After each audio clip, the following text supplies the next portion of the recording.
New for the 2023 model year, Ford once again teases our throwback senses with these heritage-inspired Broncos and Bronco Sport models. Names, appropriately enough, are the Heritage Edition.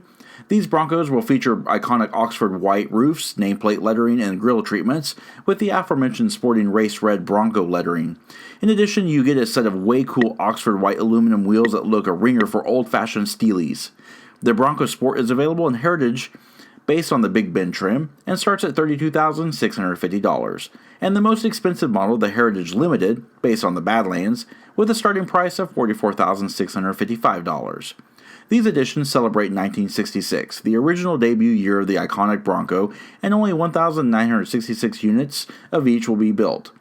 To further celebrate the heritage, you also can offer bright, pastel-based colors similar to the 1966 offerings, such as Robin's Egg Blue, similar to Arcadian Blue, and Yellowstone Metallic, available only on the Heritage Limited, and throwing back to the 1971 Prairie Yellow. Heritage Limited Edition models like ours add metal Bronco script front fender badging and larger 29-inch all-terrain off-road tires with more aggressive, deeper treads that stretch on to the sidewalls for improved off-road traction. Heritage Limited Edition models also upgrade to leather trim seats and include Oxford white door inserts and unique center console badging.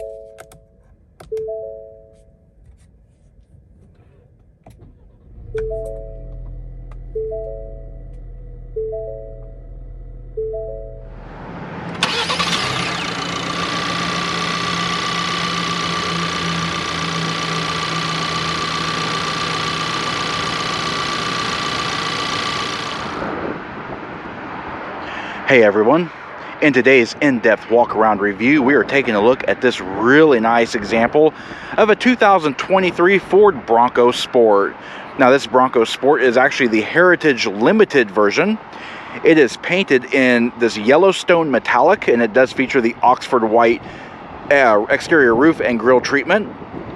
Inside is black with a Narias brown plaid perforated leather interior. Its full pricing is shown on screen, and full options list is in the description box below, so make sure you check that out. This is a pretty well loaded model. We're going to cover everything from the exterior to the interior. We're going to do specs, engine capacity, fuel capacity and consumption, and everything in between. Based on the Badlands edition as stated above, our Bronco Sport is equipped with a shift-on-the-fly transfer case and a liquid-cooled power takeoff unit. 4x4 disconnect with lockers, dual-clutch rear differential with rear diff locker. It features an 18-to-1 crawl ratio.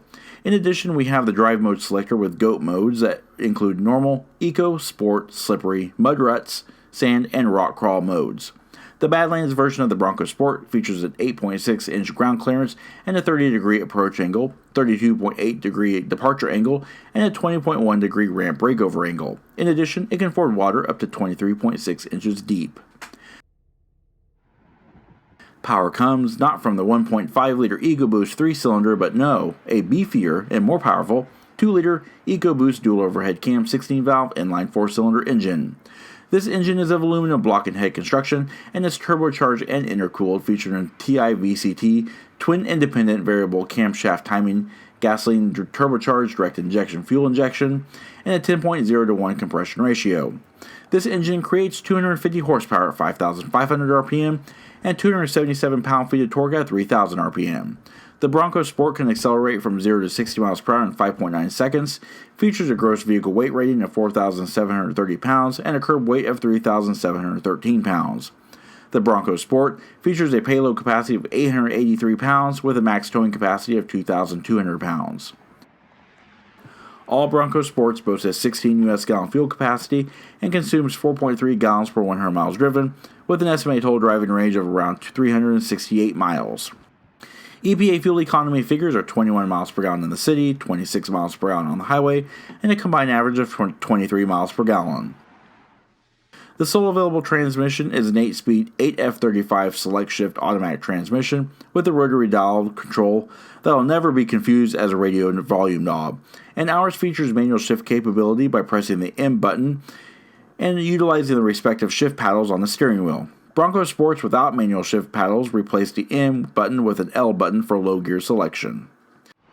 Now, I've always liked the Bronco Sport, and I think this is probably my favorite one yet, especially in this Yellowstone Metallic color with the white roof. I think it looks incredible. I've seen a couple of the Heritage editions. I think this is probably the best looking one yet, in my opinion. Alright, now that we're around the rear of the Bronco Sport, let's take a look at it in a little bit more detail. As you can see, very striking contrast between the Yellowstone, the gloss black, and the gloss white. But it kind of gives it a really unique appearance. First and foremost, the white roof, how it does raise up here in the rear, kind of gives it a little Land Rover look to it, especially with this gloss black panel here that divides the windows around. Going all the way down to the C-pillar, it comes into these massive tail lamps. You do have LED red lamps ringing around the entire perimeter. That's your tail lamps, and of course you have incandescent turn indicators, reverse lamps, and your brake lights back there. Not to be outdone, you do have your Ford oval here, and of course the bright white Bronco Sport lettering back here. More into this later, but you have glass and door latches, a rear camera, the Bronco established in 1966 behind the license plate frame, ultrasonic parking sensors, trailer tow package here. Just looks really good. Alright, now as we come along the profile of the vehicle, as you can see, even though it's a Bronco Sport and it's small, it actually looks bigger in person than it really is. Even the exterior dimensions don't really do it justice. And as you take a look at this profile, you'll see a little bit of Land Rover in there, especially like a little Defender or something like that, or a Discovery Sport. But I do like how the roofline does kind of pop up a little bit. I wish there was like Vista windows there. But you do have the cross rails. You've also got gloss black accents. And those white wheels that look like steelys are actually aluminum. We're going to go over all that too. Not to be outdone, on the side, we do have this amazing Bronco Sport Heritage badge. Does have the original Heritage script on there, the Bronco logo, and this ribbed red pattern here is very throwback to the old school Ford badges. This whole badge situation here is probably one of my most favorite things on this vehicle.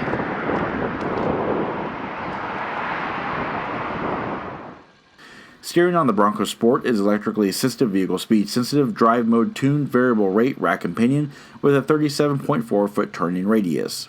Wheels are the Heritage specific 17 by 7 inch Oxford white painted aluminums, and they're shod in 235/65 R17 Falcon Wild Peak AT 3W tires. Brakes are vacuum boosted 4-wheel disc brakes with 4-channel ABS, electronic brake force distribution, pedestrian detection with stop, and electronic parking brake. Up front, we have 12.126 ventilator rotors with single piston calipers, with the rears being 11.899 inches solid rotors with single piston calipers. These brakes can halt the Bronco Sport from 70 miles per hour to 0 and 163 feet. We're going to go over the front in detail, but just look at it. I love the Oxford white with that outdoor red color Bronco lettering. This thing is just cool. And yes, it is very windy out here. Alrighty, up front, the Bronco Sport in the Heritage Edition looks insane to me, actually. I know, I really like it. It looks wild in person, but when you actually start to look at it, it looks really put together. Just like in the rear, of course, you have the gloss white roof, gloss black A-pillars going down into the Yellowstone Metallic paint. And this has to be one of my favorite color combinations. Then you have this gloss white grille treatment. I mean, this really harkens back to the 1960s for sure. What's really odd is the bright red Bronco lettering. But what we do have, you have LED daytime running lights that run this way and then around the headlamps. It is a projector beam LED unit, and you also have amber LED turn indicators. And it's hard to see, but you do have the Bronco logo here. Down below, you do have LED high intensity fog lamps, LED front marker lights, front tow recovery hooks, matte black plastic in the front for the bumper, and then of course that white grille with the red Bronco lettering. You'll notice also you do have a front view camera with a washer nozzle. Alright, now we do have remote start as standard equipment, especially on this limited version. Operation is very, very simple. You just have to lock the vehicle and then double press the remote start button on the key fob. Starts right up.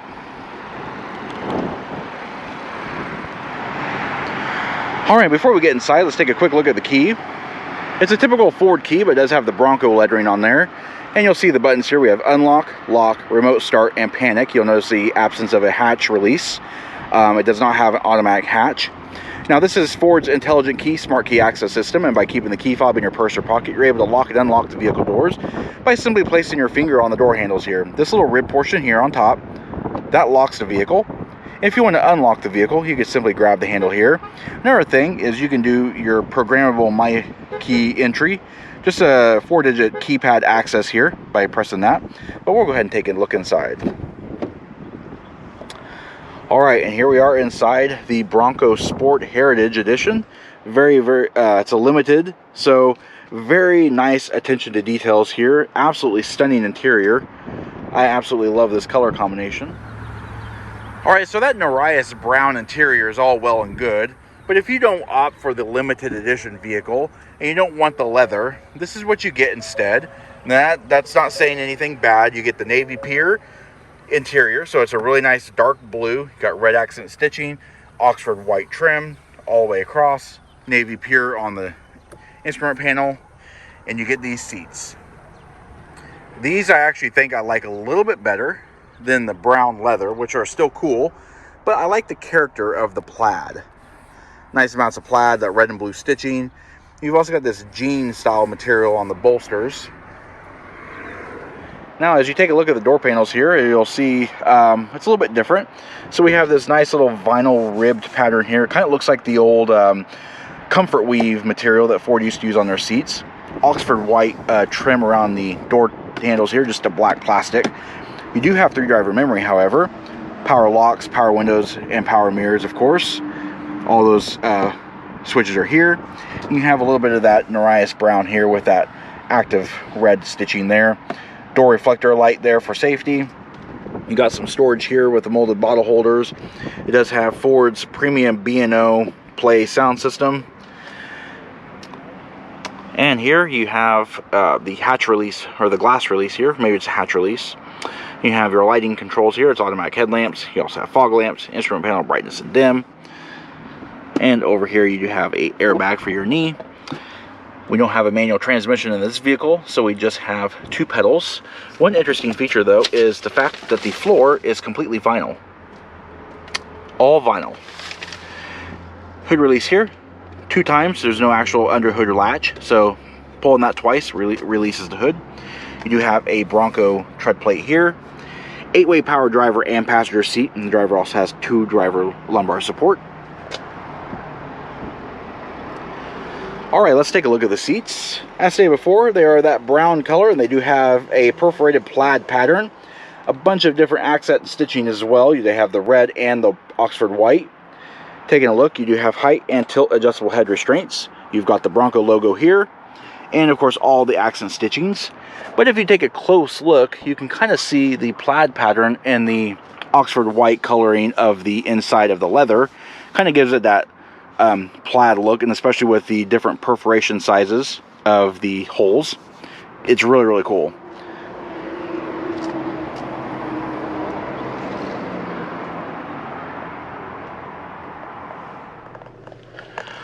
Alright, and now we're inside. We're going to take a quick look around. There's a lot to show here, so we're going to get started. Now, this vehicle is very low on gas. It just got to the dealership, so it just barely got PDI'd. And we've got about 1 mile remaining of fuel, maybe even less. But anyway, nice fluidic, easy to use power assisted steering. It is electrically assisted on a leather wrapped vinyl steering wheel. Or it is a heated steering wheel with vinyl wrap. It's not leather. And it has shift paddles and everything like that. And over here we do have multifunction controls for our cruise control, for collision warning, lane keep assist, and it does also have the adaptive cruise volume controls over here. And then over here we have our trip computer controls, our menu control selections for the display screen, and more Bluetooth controls. We do have satin silver down here on a gloss black trim, and as stated before, we have upshift and downshift paddles here. Over here on the right hand or left hand side, we do have our lane keep assist on and off, turn indicators. You also have your high beam and flash to pass. And over on the right hand side is just your wiper washer controls. And taking a look at the instrument cluster, it does have Ford's premium display here, so it's all digital in the center, but these really nice little gauges here, they're shared across the line of many Fords, like the Maverick and the Escape and all that kind of stuff. These look really good though, because they have different numerations, like the different fonts and everything. White needles, blue illumination, and white numbers there. You do have an 8,000 RPM tach and a coolant temperature gauge, and then over here we have a 140 mile per hour speedometer and the fuel gauge. In the center we do have our display. That is all controlled by these upper buttons here. You got menu, you have your OK button to confirm your selections, up and down, there's a toggle switch, and you can go back. So as you can see, it does have a calm screen, and then we have different programmable Trip A and Trip B menus here that you can actually do. This is your intelligent four-wheel drive system. This is your off-road mode, so your tilt and all your angles of approach and departure. And it also has a steering angle as well, which is really cool. And then audio. If you want more of those, you can actually go to select screens, and they have a bunch of different ones. So tire pressure, trailer light check. You can only do 7. So we have what's selected here. And then of course we have audio, navigation, phone, and all that kind of stuff. Settings, you can set up oil life, reset your oil life, and display, you can change to kilometers. And of course you also have a digital readout for your speed. Alright, moving over the top of the dash, as you can see, more of that comfort weave look continues through here, and you also have this Oxford white trim ring that goes around the instrument panel. Huge speaker in the center, and then of course you have your tweeters in the corners there. All right, moving down, we do have Ford's touchscreen display here on the new sync system. It's very good. It has navigation, all that kind of stuff. Another nice feature is if you place it in reverse, of course, we do have reverse camera with active guidance lines. But a nice feature is you also have your front-facing camera as well. And in this selection here, you can do just the way we have it, or you can do kind of all around the front. That helps on off-road driving, of course. And then, of course, everything works very, very nicely. You do have different apps in here, and you also have different settings, vehicle settings, all that kind of stuff. And the actual touchscreen itself works really, really good. You can also turn the screen off into like a calm screen, and just displays the date and time. All right, moving down, we have a volume and power switch. We have tune control, auto start stop, camera, the hazard flashers, all that kind of stuff relating to audio, engine start stop. Nice little storage tray here. Moving down, we have dual zone climate controls here, driver's control, and then you can do dual for the passenger. Defrosters, panel distribution, recirculate air conditioner, auto, 3 levels of automatic control, max AC. Of course, we also have heated front seats, heated steering wheel, and our fan speed. And down here, we have a charge port, a wireless charging port, USB Type-C and Type-A with a 12-volt power point, and a small amount of storage here with that cool diamond pattern.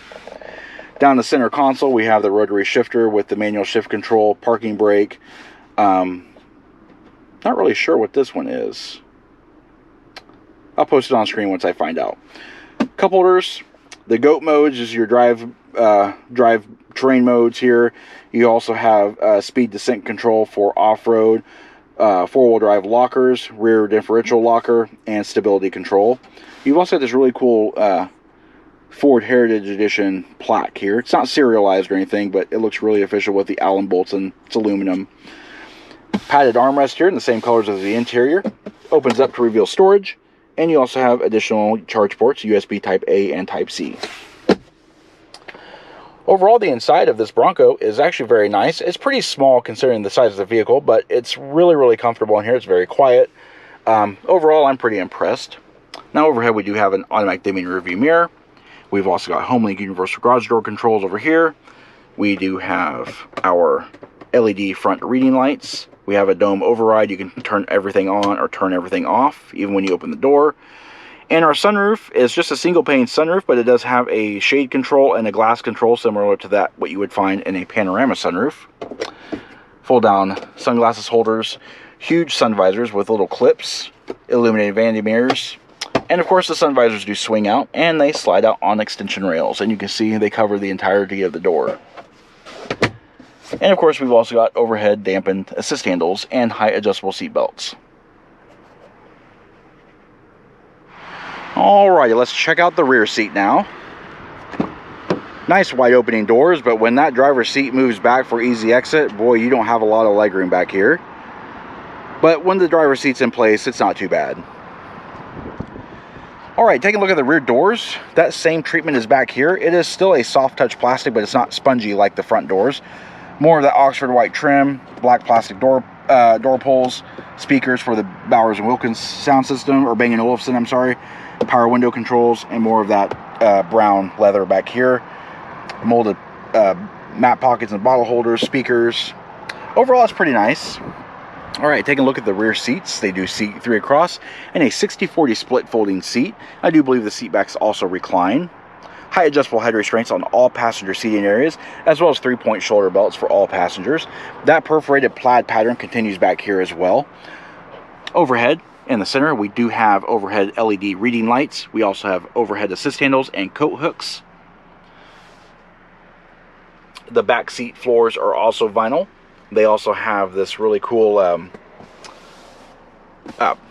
seat back pocket here that has a bunch of different loops in it. There is a term for that and it is escaping me. What's really cool though, and I'll show you over here on this one because it's easier to get to, is that in lieu of a traditional mat pocket, we have this zippered pouch, kind of like a laptop pocket. Has that cool heritage pattern in there. It is nice and padded, and of course they do zip up. It's different, but I like it. Rear seat passengers are actually equipped with positional vents back here, and you can turn the vents off and on. Not to mention, you also have USB Type A and Type C, and a 110 volt, 400 watt household style AC outlet. It's a nice feature to have. This vehicle actually has 2 of those. The other one's in the luggage area. And of course, I forgot to show you, but the center armrest does fold down. It's an armrest and has 2 cup holders. There's no storage. And there's another storage spot in that seat right there. So when you're over here, you'll see this little tag here. There's a button, and then you lift up. So over here, just on this seat, not the other one, there's a black button here. You lift that up. As you can see, there's a little Easter egg in here. It says you can either hold a first aid kit or some shoes. And it's just a small treaded area. It not very deep at all. And there you go. Just a small little hidden storage.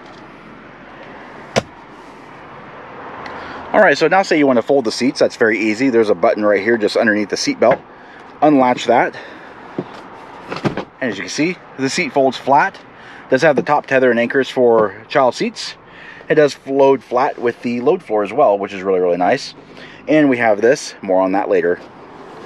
One thing I don't like is that it doesn't have seatbelt guide, so you have to make sure you put it here so it doesn't pinch your seat belts. And there you go. And the seats do not actually recline. So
Alright, let's take a look at the rear luggage area now. First and foremost, it is a two-piece lift gate, so you have the flipper glass and you have the main gate. Now down here in the handle area, you'll see glass and door. So we're going to pop the glass first. And then this little handle here, just at the wiper, allows you just to open the flipper glass. As you can see. Nice little mountain pattern here for the latch and the wiper motor control. But as you can see, it's pretty convenient to have if you just want to load right into there and not have to fiddle with the luggage area or the whole door, which is not really that big of a fiddling, but whatever.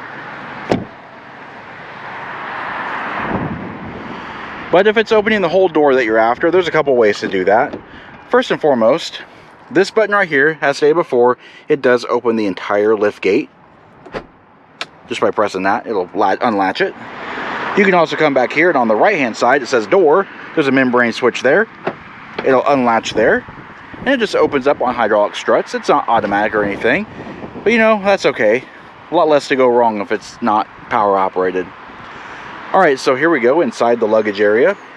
We do have this little table here. More on this later because this is really cool. But what you see here is just a nice little flat load floor. Has this all-weather mat here.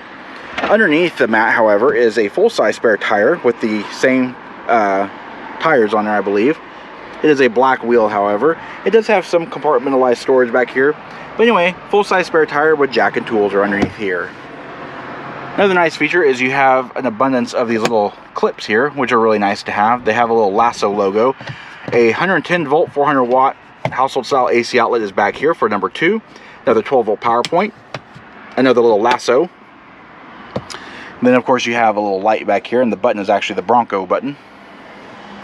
Tie down hooks, small little storage trays, more lassos, and this button here. This button right here is really cool. So this is your overhead lighting. By pressing that button, you have these LED lights on the lift gate, and they're adjustable, so you can move them in or you can move them towards you.